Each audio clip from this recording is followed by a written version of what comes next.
People say karma is slow. Some even say it doesn't exist. They say wicked people sleep peacefully, grow old, and die surrounded by children and wealth while the innocent are buried with unanswered prayers.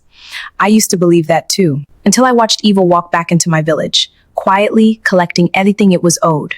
And the scary part? This story didn't begin with blood. It didn't begin with curses. It began with land and a woman who smiled too much. In my village, there was a compound nobody joked about. Children didn't play near it. Adults didn't argue with the owners, not because they were kind, but because they were powerful. Mama Kemi. Chief Durojaye was not a loud man. He didn't shout. He didn't fight. No, he did something far more dangerous. He signed papers. If your farmland suddenly changed ownership, his signature was there.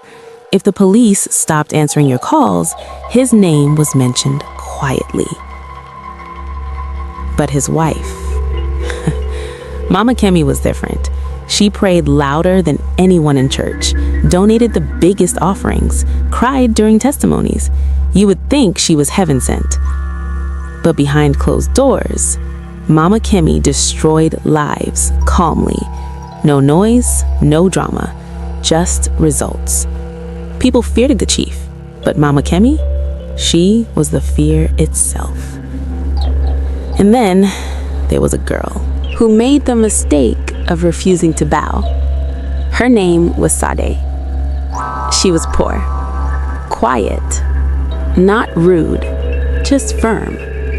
She greeted elders properly, but she did not kneel for nonsense. Worked hard, but refused to flirt for favors. Some people admired her. Others felt uncomfortable around that kind of strength. Sade lived with her father, an old farmer. That man loved one thing more than life itself: his land. A small piece near the river, fertile, beautiful, and unfortunately, desired by Chief Durojaye. When the chief offered to buy it, the old man refused. People warned him, sell it before trouble comes. But the old farmer said something villagers still remember today. I inherited this land. I will not sell it under fear. 2 weeks later, trouble came. It was during a village festival. Music, dancing, celebration. Then suddenly, money went missing. No one saw anything. No one heard anything.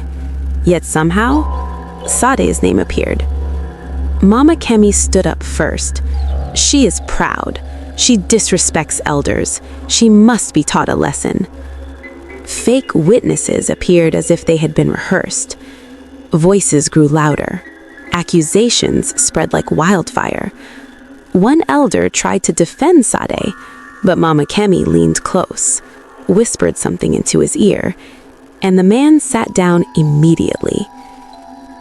That was the moment I knew this had been planned. Sade was beaten publicly. Not unto blood, but enough to destroy dignity, enough to send a message. That night, her father collapsed. By morning, he was gone. And you know the worst part? The village moved on. Just like that. 3 months later, Sade disappeared. Some said she ran mad. Some claimed she cursed the land. Others said the city swallowed her. Eventually, people forgot. Life continued. The chief got richer, Mama Kemi got louder in church, and evil believed it had won. 5 years passed. Then one night, Mama Kemi screamed. At first, people ignored it, thought it was a dream. But the screaming continued, night after night. She began mentioning names no one recognized, begging invisible people for forgiveness, refusing to sleep alone. Doctors found nothing. Prayer houses failed. Fasting failed. Then one night, Mama Kemi ran into the street, completely naked, shouting at the darkness. "Tell her I'm sorry. I only wanted the land." That was when fear entered the village. 2 days later, Mama Kemi died. Quick burial, no long story. But something felt unfinished. And it was. Their only son, Gunle, returned from abroad. Young, loud, careless. He laughed at traditions, mocked elders, acted like the village was beneath him. Arrogance has a way of making people blind. One night, drunk and speeding, Gunle hit a motorcyclist. The man died instantly. Gunle tried to bury it with money, but this time, influence failed. When the police announced the victim's name, the entire village froze. It was Sade's husband. That was the day people remembered her. Months later, on a quiet, rainy evening, a woman returned. Older, stronger, unrecognizable. It was Sade. But this was no longer the girl they shamed. No, this was someone else entirely. She didn't shout, didn't curse, didn't threaten anyone. She came with documents, legal ones. She had bought back her father's land, legally.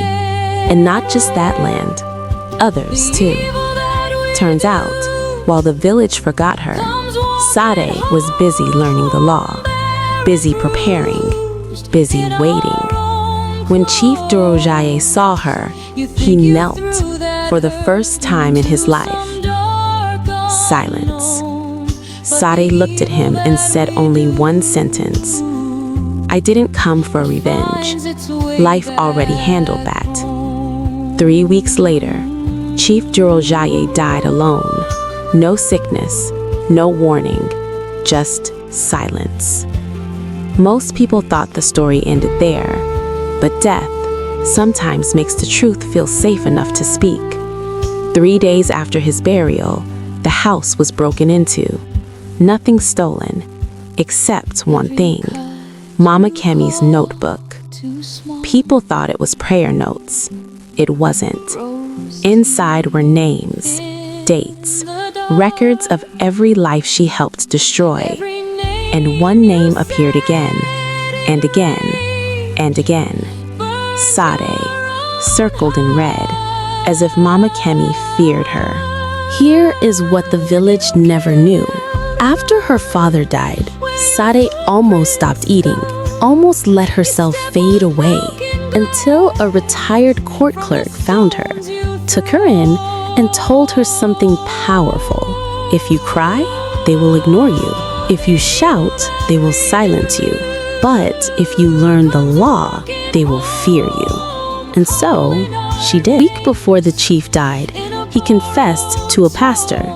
"My wife started the evil. I continued it." Then he said something chilling.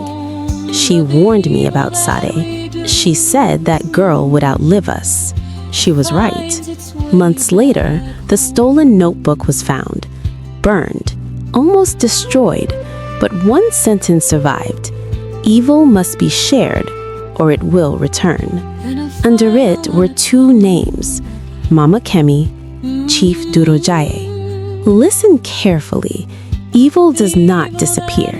It moves, it waits, and one day it finds the road back home. Men do it, women do it. Power hides it. Time exposes it. You may escape today, you may escape tomorrow, but the evil that men and women do always comes back.